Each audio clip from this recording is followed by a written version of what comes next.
Rhi, we're back for part 2 of our conversation. I hope I haven't scared you off yet with my questions. No, not at all. It's been so much fun.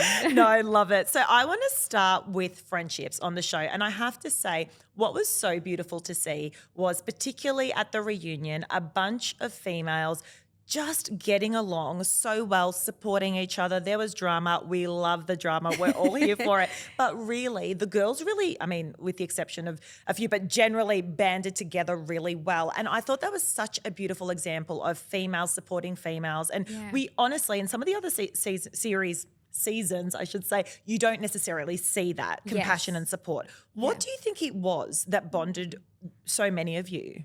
I feel like you naturally have a bond with everyone because of the experience that you've gone through. Like, you can see why people from MAFS do, stay friends. Some people do stay friends because it is really hard to explain the experience from scratch where you can just kind of start talking about anything and they know exactly what you mean. Yeah. Look, there were a lot of toxic relationships, and I think a lot of people could relate to what they were seeing in past relationships. So I think that's why a lot of us stood up for one another when we did see, toxic behaviour. Also, it was really nice, like, even though a lot of us to a point did have disagreements, it was nice to see us all come together considering those agreements. It was nice to see us all come together and be able to put those disagreements aside. And I think that just goes to show, like, our emotional maturity is pretty good. Yeah, lots of apologies, lots of sort of acknowledging each other's behaviour, lots of people who weren't self-reflecting as well. But I think from the girls' perspective, I feel like a lot of people were owning their shit this season, which was really nice to see. Definitely. Look, I think if you come out of MAFS not in a relationship, you have so much to learn about yourself. Yeah. It is really like getting a mirror held up. Yeah.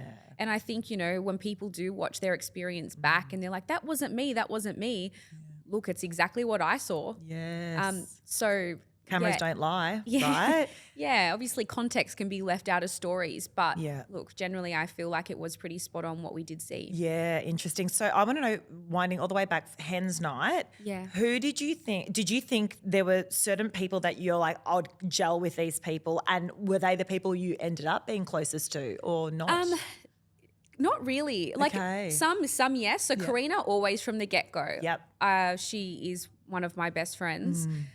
We gelled instantly from the start. But I remember me, Karina and Lauren were the coldest and there was a big heater there. So it was me, Karina and Lauren that stood by the heater and I made naturally friendships by the two girls by the heater because I did not want to leave.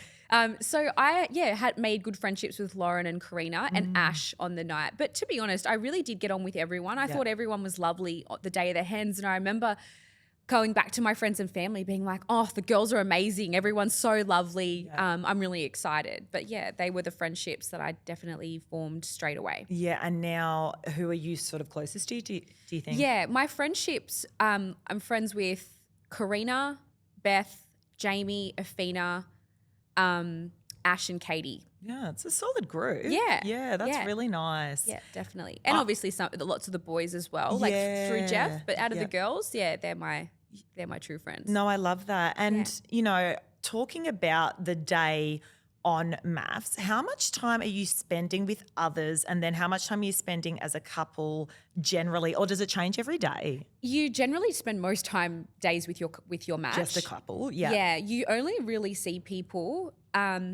like they say, the sex workshop with Alessandra. We got to be with the girls. That was really fun. Yeah. The dinner parties, the commitment ceremonies. But apart from that, you're pretty much just doing tasks with your partner. And what about after hours? Are you all going out?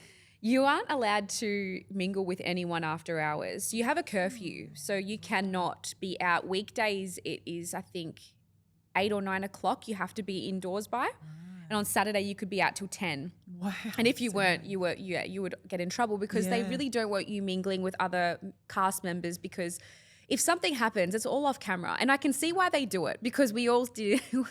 We bent the rules a little bit. Yeah. We got in trouble.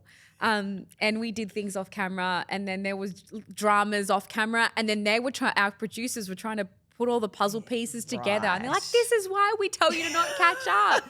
So Yeah, we did try and abide by the rules, but Yeah. there were some days where you just needed a bottomless brunch on a Saturday. Right. You know? Totally. Because even weekends, was it similar structure to what you said in part one, where it is very much like 3-hour blocks of filming, even on weekends? Weekends you actually get off. Okay. You still have the curfew. Yep.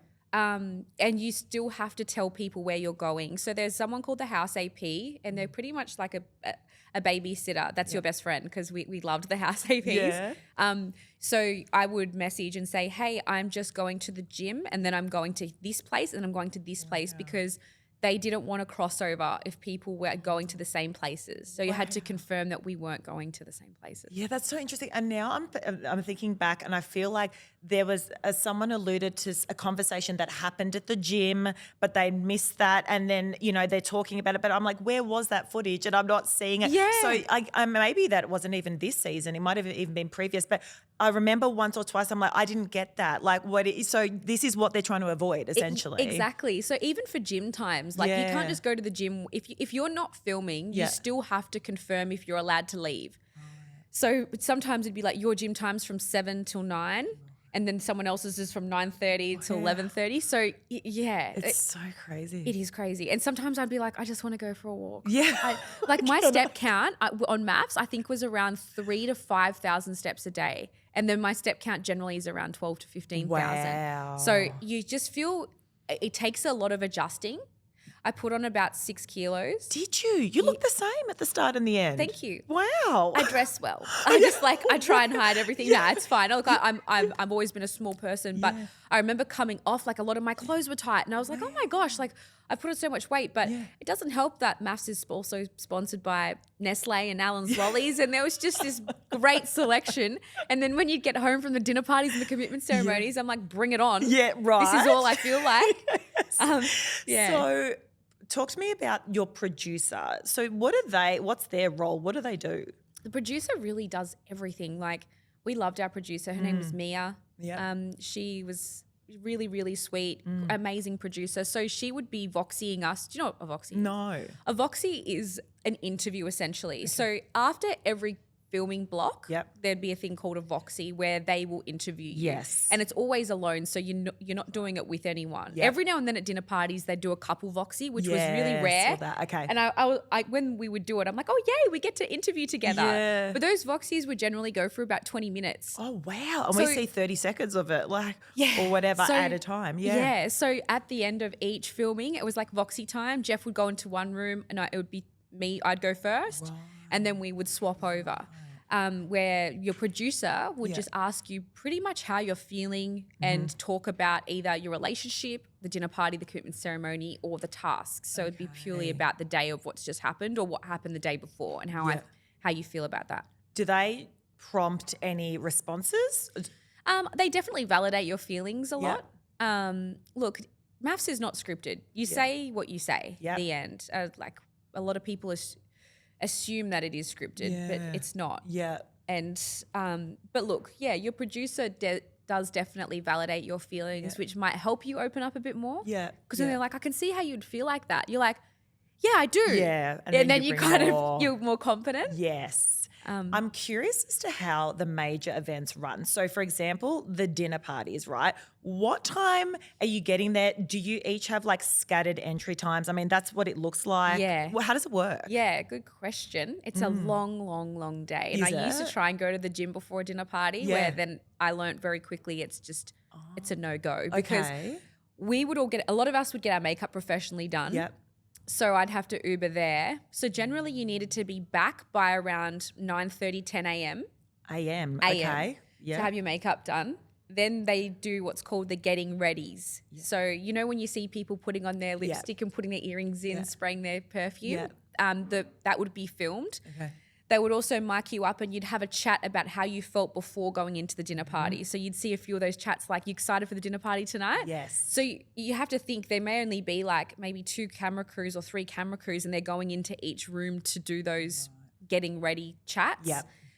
And then you'd have lunch and then you would wait for your limo time to take you into, it's called legs, but it's like a big hall, a big warehouse situation, which you'd come at different times. So they would film you in the limo or the car. Yes.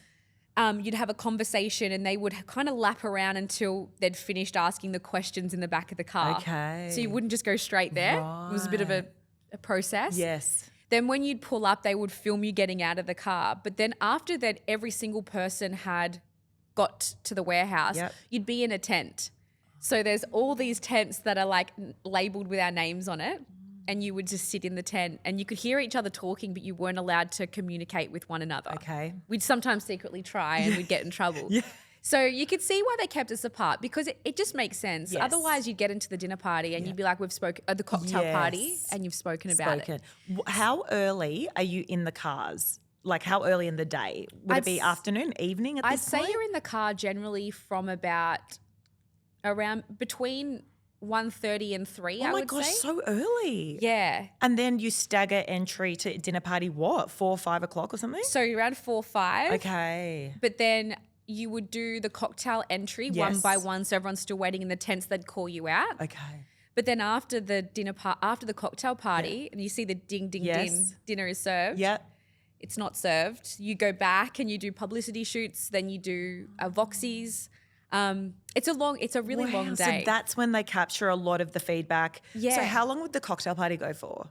Maybe an hour. Okay. So it's not that long. No, it's really not. Right. And then you're back. And then how long would you be in the tents for before? I'm so interested. No, you're probably in the tents for about 2 or 3 hours. Wow. And then you probably get dinner around 8, 9 o'clock. Wow. So in the tents, are you like able to drink alcohol, eat food? Is there much going on? No, there's no alcohol. Okay. Yeah. And you get they have like snacks there for you to snack on. But yeah, because they're voxying us all one by one and your publicity shoots are with your partner as well. Right. And singularly, sorry, you get both. Yeah. Okay. So yeah, it's a really, really long day. Wow. And by the time the dinner party is wrapped up and you're going home, it's probably like 3 a.m. Is that right? That long? Yeah. Wow. And so throughout the dinner party, are they pulling you aside and asking you to? No, because then you're missing, like if you're part of that conversation. Yes. You're allowed to go to the bathroom. Okay. So if you do need to pee, you can quickly get up. But no, everyone's kept there, and then they voxy you all again at the end of the night. At the end. So when you're just dying to get home, and they're like, "All right, voxy," and then if you had the last voxy, you'd be like, "Why?" Like I'm cooked. I want to go home. So and then is the next day typically the commitment ceremony? The next day is the commitment. So what does that look like? So you're exhausted from the dinner party. Yeah. So kind of the commitment ceremonies, the girls would Uber in together or get driven in together with a producer. Yep. Because they don't want you to change your answer. So before the commitment ceremonies, you've written either stay or leave. Yeah. And then you go into the commitment ceremony with a couple of the girls and they just separate us. So the girls eat dinner together and the boys eat dinner together. We can see each other and we kind of wave, but it's just the girls are chatting and the guys are chatting. Yeah. And then the commitment ceremonies would go even longer than the dinner parties. So sometimes you would finish up at 5. In the morning? Yeah. And what time would you start? Maybe a bit later, probably 6 or 7. Oh my goodness, that's a lot of filming. It's a lot. Wow. So each person, when they get up there, how long do you think they're chatting for? Each couple, when they're with the experts? It depends on how much drama is going on in their relationship. Yeah. But it is a therapy session. Like the time with the experts is not just like what you see on the couch. Yeah. You do get to talk about whatever issues you're having, arguments, fights with other couples. It goes for quite some time. So look, I would say every person's couch session would go from 20 to an hour, depending on, like if someone was having a lot of drama in their relationship, it would go for about an hour. Wow. And so for those listening as well who haven't watched the show, there is a dinner party once a week and then they have this commitment ceremony, which is essentially, like Rhi said, a therapy session with experts on the couch with each couple. Yeah. That is insane that you could be up there till 5 in the morning. And it's funny because everyone who's watching the therapy session is like, I guess they pick the animated people because like everyone seems really awake and alive. Yeah. There are a few times that I've looked at myself on the couch and I thought, oof, I look tired. Oh, you can tell yourself. But we can't tell. So I feel like you would have learned so much about relationships just watching everyone's therapy sessions. 100%. Yeah. That's what I mean. Like if you didn't leave in a relationship, you would have learned so much about yourself and about how to be in relationships because you can't help but learn. You're sitting there listening to therapy pretty much for 5, 6, 7, hours 8, depending on. Yeah. Obviously at the start it's longer because there's more couples. Yes. And so if you think back now, what do you think what were your reflections on perhaps what you were looking for in past relationships or how you were conducting yourself, and then what you've learned today? Oh, that's a good question. I think I really feel like my expectations, they weren't too high, but I expected to feel a type of way. Like when I feel like this, that's when I'll know. Yeah. I think that once you actually drop your expectations and see what's in front of you, because I did have that feeling of doubt at the start of mine and Jeff's relationship, because doubt is all I've ever felt in previous relationships. I've never been 100%. Yeah. Even when I've thought I've loved I've loved my ex-partners, but that feeling of being truly in love and knowing that that's your person, that's just something I never got to experience. And I think I had an expectation of how I think I should feel. But when I dropped that is when I actually felt the things that I had, and they were right there all along. Yes. And it's hard to explain, but it's just it's that feeling of knowing inside. Yes. That is what I finally have found. Yeah. And I tell you what, it was worth waiting for at 35. And how fortunate were we that we got to watch that journey? What I want to know is, when you look back, and also just watching the show, was that just like such a trip? It was weird. It was so weird. I was looking at my different facials and stuff. I'm like, what am I doing? No, did you watch it with, obviously you watch it with Jeff, I'm assuming, most nights, and with other cast members? Or? Yeah, we had a viewing party with some of our close friends and family. Yeah. That was really fun, just watching your wedding, especially because of our situation. It was very unique. Yeah. But no, it was so good watching. I think it got to a stage where you were used to seeing yourself on TV. Yeah. Like you weren't analyzing like, oh, I was bent over in a funny way. That's not a good angle. Yes. You just get so used to seeing yourself in all the shapes and forms and ways that you're sitting. It was just the norm. It's so funny as well, because I even noticed it, like it's so minor, but like everyone's so made up at the start. Like, you know, first thing they bring the cameras in the room and everyone's got makeup on and stuff. And by the end, everyone's like, whatever, like no makeup. Like, what you see is what. Did you just get so relaxed in that way? Yeah, like, definitely. There were times after dinner parties in the morning when we were having Voxys and I just looked disheveled and I'm like, oh, probably a little bit hungover. Not that, you don't get drunk, but you do definitely have a few drinks. You do feel rusty the next day sometimes. Oh, and it's also the sleep factor. If you're not sleeping, I mean, if I don't sleep my 8 hours, I look cooked the next day. Yeah, definitely. So sleep is definitely a big one. Absolutely. Yeah. When you reflect now, that whole experience, I mean, what a whirlwind. What do you think you're taking away with you? How are you a different person now stepping into the real world? Yeah, I definitely think I'm so much more, and I've said this a few times, but way more resilient than I thought I was. Okay. I really do back myself in how I think and the things I say. Yep. I've always been someone who's suffered with anxiety and social anxiety, and it's something that I've really had to work on. And I think throwing myself into an experiment like MAFS, you are throwing yourself in the deep end and really testing some of your insecurities. Oh, yeah. But there were times that, like, I want to do this when I want to go to the gym, I want to go for a walk, I want to do this. And you have to just take a breath and go with the flow. And that's something I have struggled with. I like knowing what I'm doing. I'm very rigid. Yeah. So I think that it's taught me that, I can go with the flow. I am extremely resilient. I do make the best of each situation that I'm put in. Yeah. And it's made me feel more, I guess, confident in trying new things moving forward. Yeah, and I'm interested. When you put yourself on a platform like that, you're going to have the haters and the lovers and all of the in between. Yeah. I deal with anxiety a lot as well, and that's one thing I struggle with. Obviously, I put myself out there through my show, and there are varied opinions, as everyone experiences. Yeah. How have you gone with dealing with the varied opinions? Yeah, look, I think when I got called boring quite often, we did, Jeff and I, the boring couple, at first I was like, oh, I'm not boring. But then I'm like, you know what? I'll take the boring couple. I'm happy to be boring. If boring just means that we're going well. Yes. And I understand, like, drama is exciting. Like, I don't get me wrong, I loved watching the drama. Yeah.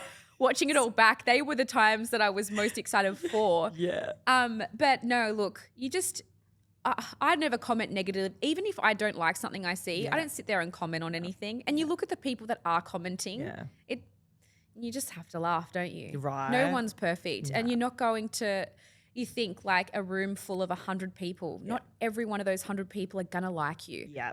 And guess what? I'm not going to try and make them like me. That's how it. exhausting. Right. So all you can do is be you, be authentic, and hope that people do like you. And if they don't, whatever. Yeah, totally. I think I speak to so many guests through the podcast and they have a very similar mindset. You can't please everyone. I'm just going to keep chugging along, doing what I'm doing, believing in what I've got to offer. Yeah. And that's good enough. And I'll find my tribe. 100%. And that's what the unfollow button is for. Right. If you don't like it, unfollow. Exactly. If you really, really don't like it, block it. Like, it's not rocket science. Stop commenting. Yeah. Gosh. I want to know what's next for you and Jeff. So, and I should mention that our sponsor is Comfy Koalas. They're a nappy brand. Ooh. And any children on the horizon for in the future? Is that something you would be considering? Definitely. Yeah. Jeff and I definitely want to be parents. Yeah. I think we do want to just experience our relationship for a little bit longer without kids though. Yeah. You know, there is that little bit of pressure. Like I turned 35 and there's that part of me that's like, oof, I really want to try and have children. Yeah. I have endometriosis and I diagnosed when I was 24 and I've had like a few surgeries and, you know, that is a concern for me. I really do hope that I don't have too much trouble in the future having kids. I guess it's one thing you don't really know until you try. Yeah. But yeah, I do just want to focus on being us for now. But I think, look, I'd love to say in a year or so that I would love to try and have children, which is very, very exciting. So and scary, but exciting. Totally. And you were saying before we hit record that you've moved in together. Yes. We've moved in together, which was like, it really just cemented how good our relationship truly is. That's because awesome. When we moved in together, it was just even easier than, well, obviously the experiment was hard work, but you know, you can experience just the normal day-to-day relationship issues, which we definitely haven't. I think that we're just still in this nice honeymoon phase where we just want to be around each other all the time. Yeah. And I'm really hoping that lasts as long as possible. I'm sure throwing kids into the mix will make that go away quickly, but you never know. But at the same time, you have been tested as a couple. Yes. And so, like, as you said, what a beautiful experiment, what amazing opportunity. But it's also, it tests your relationship. Yeah. So I think you're probably going to be stronger and better for it moving forward for the next, you know, tests throughout your life, right? Yeah, definitely. So, no, I want to thank you, Rhi, so much for your time today. Thank you for loved having hearing me. Every bit of the MAFS experience. They give you some goss. Yes. And yes, we'll be in touch. Yeah, thank you so much, Leonie. It was lovely talking to you. Amazing. Thank you.